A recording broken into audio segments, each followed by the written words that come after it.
Cie cie cie. Ada yang senang nih. Jadi Emmanuel Macron, pemimpin dari Prancis, membuat sebuah gebrakan yang luar biasa, yaitu mengakui Palestina,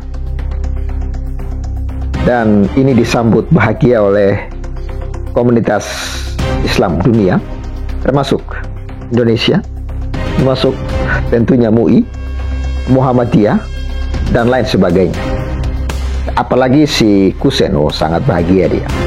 Tapi ternyata pengakuan ini hanyalah pengakuan abal-abal atau pengakuan ecek-ecek. Loh.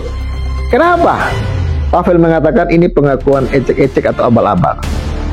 Saya berani mengatakan ini setelah saya membaca sebuah komentar menohok dari salah satu pemimpin Eropa. Bagaimana informasi lengkapnya? Jangan lupa subscribe dulu dong. Yang belum subscribe dulu. Dan terima kasih untuk taburan saudara yang sudah mendukung pelayanan Pavel di pedesaan. Doa Pavel, Tuhan Yesus memberkati kalian semua. Ini informasi lengkapnya dimuat oleh CNBC. Prancis akui Palestina, pemimpin Eropa kasih komentar tak terduga. Nah, ini baru dimuat loh, 26 Juli 2025. Perdana Menteri Italia Giorgia Meloni mengatakan bahwa jika Palestina diakui sebelum didirikan, maka akan menjadi kontraproduktif. Nah loh, pertanyaannya, kapan Palestina berdiri sebagai sebuah negara? Tanggal berapa? Tahun berapa? Dia menekankan jika Palestina diakui sebelum didirikan, maka akan menjadi kontraproduktif. Hal itu menyusul wacana Palestina yang akan menjadi negara berdaulat. Saya sangat mendukung negara Palestina, tetapi saya tidak mendukung pengakuannya sebelum pendiriannya. Ini menarik ya. Saya tidak mendukung pengakuannya sebelum pendiriannya. Jadi negara itu harus berdiri dulu, baru bisa diakui. Tapi kalau negara itu belum berdiri, lalu diakui, ini kan mubazir, kontraproduktif. Ini ya kata Meloni kepada harian Itali La Repubblica, dilansir Reuters pada Sabtu 26 bulan 7 2025. Jika sesuatu yang tidak ada dikenali di atas kertas, masalahnya bisa tampak terpecahkan padahal tidak ada, tambah Meloni. Adapun Prancis berencana untuk mengakui negara Palestina di Majelis Umum Perserikatan Bangsa-Bangsa PBB pada bulan September, menarik kecaman dari Israel dan Amerika Serikat. Apalagi hal itu di tengah perang di Gaza antara Israel dan kelompok militan Palestina Hamas.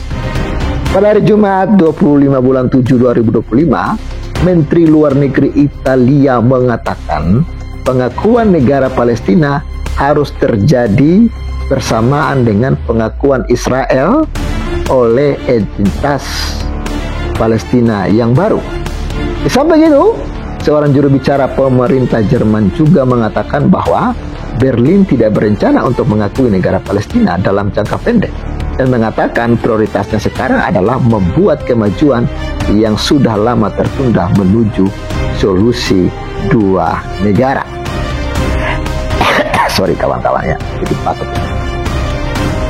Presiden Prancis Emmanuel Macron mengumumkan bahwa negaranya akan secara resmi mengakui negara Palestina pada sidang umum Perserikatan Bangsa-Bangsa PBB September mendatang. Oh, masih September toh. Bisa aja ada perubahan pikiran. Pengumuman ini disampaikan Macron pada Kamis 24 bulan 7 2025 di tengah meningkatnya tekanan internasional terhadap Israel atas krisis kemanusiaan di Gaza. Prioritas mendesak hari ini adalah mengakhiri perang di Gaza dan menyelamatkan penduduk sipil, tulis Macron dalam unggahan di media sosial dilansir AFP. Jika kemudian terrealisasi, maka Prancis menjadi negara kelompok kaya G7 yang mengakui Palestina. Negara lain belum merencanakan hal yang sama, mulai dari Kanada, Jerman, Italia, Jepang, Inggris, dan Amerika Serikat. Langkah Prancis ini juga semakin menambah negara Eropa yang mengakui Palestina. Sebelumnya, beberapa negara Eropa secara resmi telah mengakui negara Palestina, mencerminkan meningkatnya dukungan internasional. Di antaranya adalah Armenia, Slovenia, Irlandia, Norwegia, dan Spanyol. Saat ini Palestina diakui sebagai negara berdaulat oleh 147 dari 193 anggota Perserikatan Bangsa-Bangsa PBB, mewakili sekitar 75% komunitas internasional. Palestina juga diakui oleh Tata Suci Vatikan, otoritas tertinggi Gereja Katolik, dan memegang status pengamat di PBB. Nah, lo kawan-kawan, Sobat Waras, bagaimana tanggapan Anda? Kita sih nggak urus ya, mau Palestina merdeka ke, mau tidak merdeka ke. Yang penting adalah jangan memusuhi bangsa lain. Alangkah lebih baik Anda itu tidak merdeka, lebih terkontrol, daripada Anda merdeka tapi tidak terkontrol kejahatannya. Seperti yang saat ini terjadi di Gaza, di mana justru bukan pemerintah Palestina yang menguasai Gaza, malah yang menguasai Gaza adalah teroris Hamas. Mending nggak usah merdeka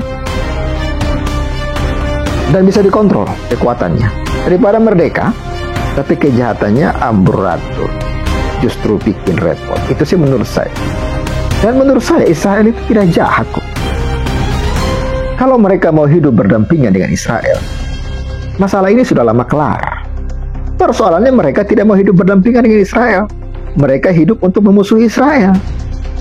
Karena inilah dogma, ajaran, perintah yang membuat mereka tidak bisa mengelak perintahnya, perangi, bunuh. Karena lewat memerangi Israel, maka mereka akan masuk surga. Kira-kira begitu. Bagaimana menurut kawan-kawan? Kalau Anda suka dengan video ini, di like dong, dan bantu untuk viralkan.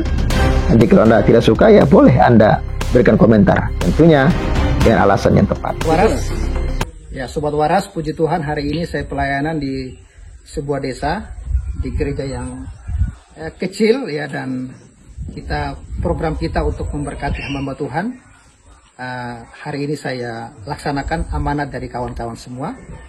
Pak Gembala, terima kasih. Terima kasih banyak. Tuhan memberkati. Ya, ini salah satu hamba Tuhan yang setia untuk melayani desa.